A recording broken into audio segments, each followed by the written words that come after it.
जब विक्रमादित्य बेताल को कंधे पर लादे साधु के आश्रम में पहुंचे तो वो ध्यान मग्न था। बेताल ने धीरे से कहा, विक्रम, मैं तुम्हें पहले भी बता चुका हूं कि वो एक दुष्ट साधु है। वो अपनी शक्तियों को बढ़ाने के लिए तुम्हारी बलि देना चाहता है। वो तुम्हें हवन कुंड के सामने सिर झुकाने को कहेगा, लेकिन तुम अपना सिर मत झुकाना।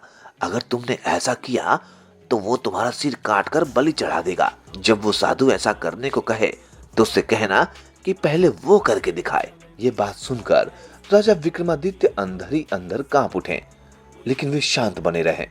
उन्होंने बेताल को साधु के आगे पटक दिया। वो साधु बेताल को अपने कदमों में देखकर बहुत खुश हुआ।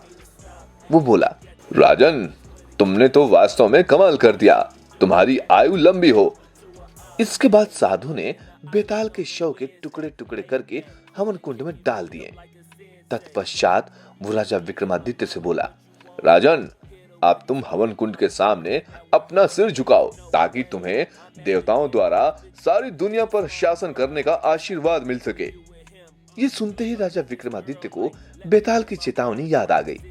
उन्होंने विनय पूर्वक कहा, हे साधु महाराज, मैं तो घमंडी राजा ठहरा और आप एक साधु पुरुष हैं। आप मुझे सिखाएं कि यह प्रणाम कैसे करना चाहिए। अब वो साधु अपने ही जाल में फंस गया। ज्यों ही वो झुका, राजा ने अपनी तलवार निकाली और उसकी गर्दन धड़ से अलग कर दी। उस भयंकर सन्नाटे के बीच सुई गिरने की भी आवाज सुनाई दे सकती थी। अब वहां साधु की लाश और राजा के सिवा कोई नहीं था। तभी अचानक राजा को किसी के हंसने का स्वर सुनाई दिया। वो बेताल ही था जो थोड़ी दूरी पर खड़ा था, लेकिन अब वो कुछ अलग सा दिख रहा था। अब बेताल एक सुंदर नौजवान के रूप में राजा विक्रमादित्य के सामने खड़ा था। उन्हें अपनी आंखों पर यकीन नहीं हो पा रहा था। उन्होंने पूछा, क्या तुम सच में बेताल हो? बेताल ने जोर से हंसते हुए कहा, हाँ, मैं ही बेताल हूं। तुमने साधु को मारकर मुझ पर बड़ा उपकार किया है। तब राजा ने उससे पूछा, तुम्हारा नाम बेताल क्यों पड़ा? बेताल बोला, ये साधु मेरा बड़ा भाई था। इसने मुझे अपनी तांत्रिक शक्तियों से भूत बना दिया था। तुम इसका अगला शिकार थे। उसने अपनी शक्तियों को बढ़ाने के लिए ही ये खेल रचा था। वो चाहता था कि तुम्हारी बलि चढ़ाकर तुम्हारी सारी योग्यताओं और गुणों को अपना ले तथा अपने इष्ट को प्रसन्न करके वो उनसे आशीर्वाद मांग ले। अगर तुम इसे न मारते तो आज ये अपने इरादे में अवश्य कामयाब हो जाता।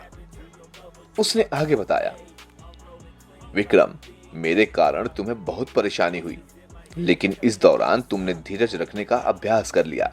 तुमने अपना धीरज खोए बिना मेरे सारे सवालों के साथ पूरा न्याय किया। तुम एक असाधारण राजा हो। मैं तुम्हें वरदान देता हूं कि तुम सभी विद्याओं में सर्वश्रेष्ठ कहलाओगे और तुम और तुम्हारा धैर्य सारी दुनिया में जाना जाएगा। प्रजा सदैव तुम्हारे नाम की जय जयकार करेगी। तुम प्रजा का कल्याण चाहने वाले राजा हो, इसलिए प्रजा भी तुम्हें अपने पिता के समान मानेगी। जब तक आकाश में सूरज और चांद रहेगा, तब तक तुम्हारी वीरता, बुद्धिमता, न्याय तथा ज्ञान की कहानियां कही जाती रहेंगी।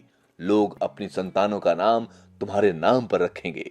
तुम्हारा नाम इतिहास के पन्नों पर सुनहरे अक्षरों में लिखा जाएगा। लोग तुम्हारी कहानियां अपने बच्चों को सुनाकर कहेंगे कि उन्हें भी महान राजा विक्रमादित्य की तरह विद्वान, गुणी, साहसी और वीर बनना चाहिए। हर जगह तुम्हारे न्याय और बुद्धिमता को सराहा जाएगा। राजा विक्रमादित्य ने बेताल को उसकी उदारता के लिए धन्यवाद दिया।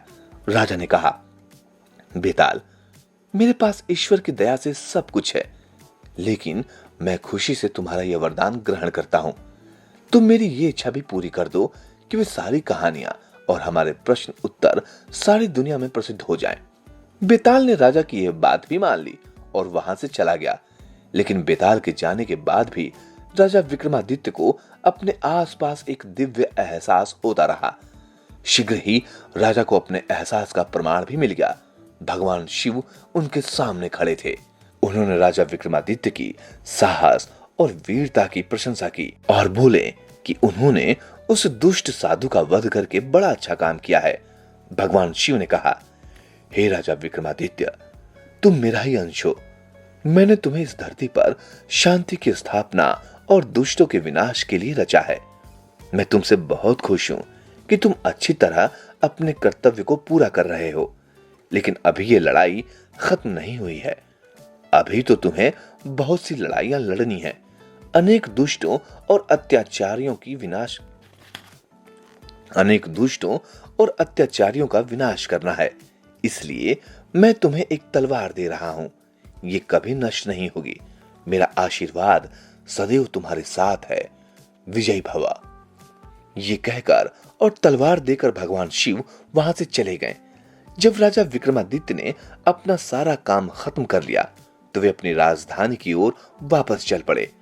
रास्ते भर आसपास के लोगों ने राजा विक्रमादित्य की वीरता और साहस के लिए उनका स्वागत सत्कार किया। उनके आने की खबर सुनकर चारों ओर प्रसन्नता की लहर दौड़ गई। जगह जगह लोगों ने उत्सव मनाए। रात्रिकाल अपने घरों में शुद्ध घी के दीप आदि जलाए।